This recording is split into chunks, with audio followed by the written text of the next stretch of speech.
प्रिय विद्यार्थियों नमस्कार। आज हम कक्षा 11th में हिंदी अनिवार्य के पाठ निर्मला पुतुल के द्वारा लिखित रचना आओ मिलकर बचाएं कविता पढ़ने चल रहे हैं। देखिए बेटे, आप पुस्तक में देखें आप लोग इस कविता में आओ मिलकर बचाएं, यहाँ पर पूर्ण रूप से निर्मला पुतुल जिनका जन्म 1972 ईस्वी में हुआ था, ये बताना चाहती हैं कि किस तरह से सांथाल परिवार आज अपने इस शराब के कारण या अपन कहें कुरीतियां जो है आप उनके कारण या अशिक्षा के कारण आज पूरी तरह से अपने जीवन को नष्ट करता जा रहा है। साथ ही साथ इन्होंने लकड़ी काटने का या प्रकृति को समाप्त करने के कारण उनका पूरा परिवार आज या संथाली समाज जिसे हम कहें उसके विनाश के कारण एक जगह से दूसरी जगह विस्थापित होने के कारण अपने आप को नष्ट करने जा रहा है। तो इन सब बातों को ध्यान में रखते हुए निर्मला पुतुल हमें ये बताना चाहती है कि हमें सबको मिलकर के इस संथाली समाज को बचाना है। इनमें जो व्याप्त अशिक्षा है या कुरीतियां हैं या फिर शराब की जो लत है, इसको हमें मिटाना है। तो किस तरह से हमें ये संबोधन करती है, आपको देखें इस कविता को कि अपनी बस्तियों को नंगी होने से, शहर की आबोहवा से बचाएं, उसे बचाएं डूबने से, पूरी की पूरी बस्ती को हंडिया में। कहने का तात्पर्य मृदुला यहाँ अपने निर्मला पुतुल हमें ये बताना चाहती हैं कि अपनी बस्तियों को नंगी होने से अर्थात उनके जीवन को बर्बाद होने से, शहर की आबो हवा से बचाएं। यानी शहर की आबो हवा जिसे अपन कहते हैं, यानी शहर की जो जलवायु है जिसके कारण पूरा का पूरा प्रकृति यानी प्रकृति के जो पेड़ पौधे वनस्पति सब नष्ट करते जा रहे हैं, काटते जा रहे हैं, शराब सेवन करते जा रहे हैं, शिक्षा के कारण ये सारे काम है। तो इनको हम शिक्षित करें और ऐसा विस्थापित होने से बचाएं कि बचाएं डूबने से पूरी की पूरी बस्ती को हंडिया में। हंडिया कहते हैं मटकी के लिए, यानी पूरी की पूरी बस्ती एक मटकी में समाहित होकर के जिस तरह मटकी में कोई भी चीज उबाल करके उसको समाप्त किया जा सकता है, ऐसे ही ये भी एक समाप्त होने के कगार पर है। तो हमारा उद्देश्य हम आकर के इनको बचाएं,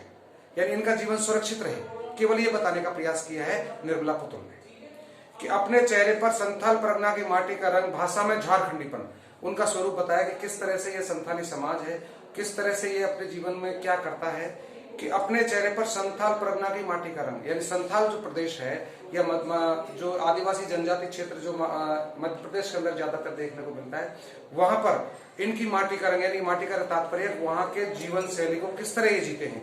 किस तरह रहते हैं, किस तरह खाते हैं, क्या खाते हैं, कब इसका सोना होता है, कब जगना होता है, क्या कार्यक्रम करते हैं। तो उनका जो स्वरूप है वो पूरा भाषा में झारखंडीपन, यानी हर बात को लेकर के अपने आप में एक तरह से किसी चीज के बारे में विशेष एक शारीरिक जोश जिनके अंतर्गत होता है कि ठंडी होती दिनचर्या में जीवन की गर्माहट, मन का हरापन, भोलापन, दिल का अक्कड़पन, जुझारूपन, कि इनके जीवन में ठंडी होती दिनचर्या में, यानी इनके जीवन की जो दिनचर्या है वो एकदम शांत है। ठंडे होने का मतलब शांत है, यानी इनको जीवन में क्या करना है क्या नहीं करना इस बात का कोई आधार नहीं, केवल और केवल अपना खाना सोना और प्रकृति को नष्ट करना या जीवन के आराम से शराब सेवन करके नशे में चूर रहना, ये इनके जीवन का एक उद्देश्य होता है। इनको ये पता नहीं हमें जीवन में आगे कुछ करना है, या समाज या जनता देश कहाँ पहुंच रहा है या दुनिया कहाँ पहुंच रही है, कहाँ लोग चंद्रमा तक पहुंच गए और वो अपने संकुचित जीवन जी रहे हैं। तो इसलिए उनके वो जीवन के जो दिनचर्या है वो बिल्कुल ठंडी है, शांत है, यानी कुछ करने की योग्यता या भावना रखने का मन उनके अंदर नहीं है। कि ठंडी होती दिनचर्या में जीवन की गर्माहट, मन का हरापन, यानी मन में बिल्कुल शांत एकदम से खुश रहना, भोलापन दिल का, जिनके अंदर में कोई कपट नहीं, छल नहीं, बिल्कुल सीधे साधे मन के जो है, अक्खड़पन, जुझारूपन,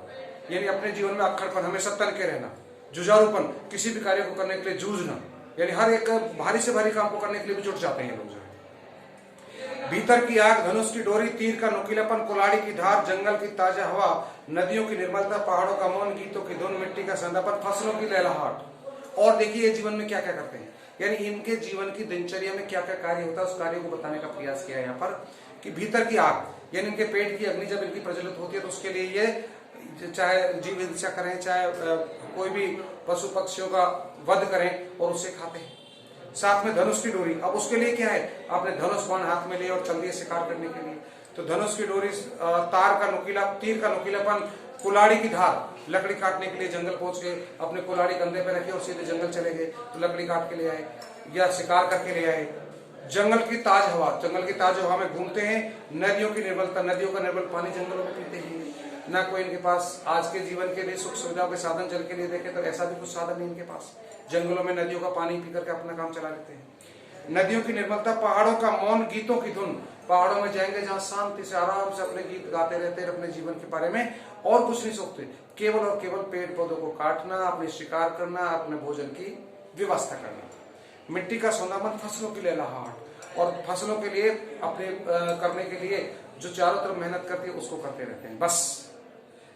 नाचने के लिए खुला आंगन, गाने के लिए गीत, हंसने के लिए थोड़ी सी खिलखिलाहट, रोने के लिए मुट्ठी भर काम। फिर देखिए, केवल दिनचर्या का महत्व इतना ही है इनका कि नाचने के लिए खुला आंगन, अपने बड़े बड़े खेतों के चारों तरफ बाउंड्री करके आराम से वहां पर ये नाचते कूदते गाते रहते हैं बस। इनको जीवन में आगे पढ़ने से कोई तात्पर्य नहीं, या पढ़ने की इच्छा इनकी नहीं होती, केवल और केवल सुख और सुविधा के साथ में। सुख सुविधा भी क्या, केवल थोथी खाली सुख सुविधाएं। ऐसा नहीं कि आज के युग की सुख सुविधाओं को उपभोग करते हैं, वो नहीं, केवल और केवल उनको जीवन में अपने मजे लेने से तात्पर्य है। मजे लेने का तात्पर्य, कोई सुख सुविधाओं का उपभोग नहीं करना चाहते, वो केवल और केवल व्यर्थ में अपने जीवन बर्बाद करते हैं। कि नाचने के लिए खुला आंगन, गाने के लिए गीत, हंसने के लिए थोड़ी सी खिलखिलाहट, और रोने के लिए मुट्ठी भर एकांत। यदि कोई परेशानी भी आती है एकांत में चुपकर बैठ कर रो लेते हैं, क्योंकि ये ना एक दूसरे का सपोर्ट करते हैं और ना कोई दूसरे का सपोर्ट इनके करने के लिए आता है। तो इसके कारण इनका जीवन केवल और केवल खुद तक ही सीमित है, दूसरे आगे तक बढ़ने तक का कोई भाव नहीं होता। कि बच्चों के लिए मैदान, पशुओं के लिए हरी हरी घास, और बूढ़ों के लिए पहाड़ों की शांति। अपने बच्चों के लिए खुला मैदान खेलने के लिए है, उनको शिक्षा के प्रति जागरूक करने का कोई विचार इनके मन में नहीं होता, उन्हें पढ़ाएं लिखाएं ऐसा कोई भाव नहीं है। पशुओं के लिए हरी भरी घास, चारों तरफ खुला मैदान जंगल होता है, पशु को खुला छोड़ते आराम से चरिए, उनके लिए घास बो देते हैं, अपने आप उगते हुए ले आते काट करके। बूढ़ों के लिए पहाड़ों की शांति, और जो वृद्ध लोग हैं उनको भी ये ध्यान नहीं रखते, पहाड़ों में मान के चलिए उनको संन्यास आश्रम के रूप में उनको बाहर भेज देते हैं, जाइए कहीं भी रहो, उनका कोई जीवन अच्छे से जिए उसकी भी कोई कार्य नहीं करते। और इस अविश्वास भरे दौर में न वो किसी का विश्वास करते हैं, क्योंकि जब खुद ही किसी को कोई सहयोग नहीं करते या दया करुणा उनके अंदर नहीं है तो दूसरे का विश्वास कैसे करेंगे। तो न किसी के प्रति उनका विश्वास है,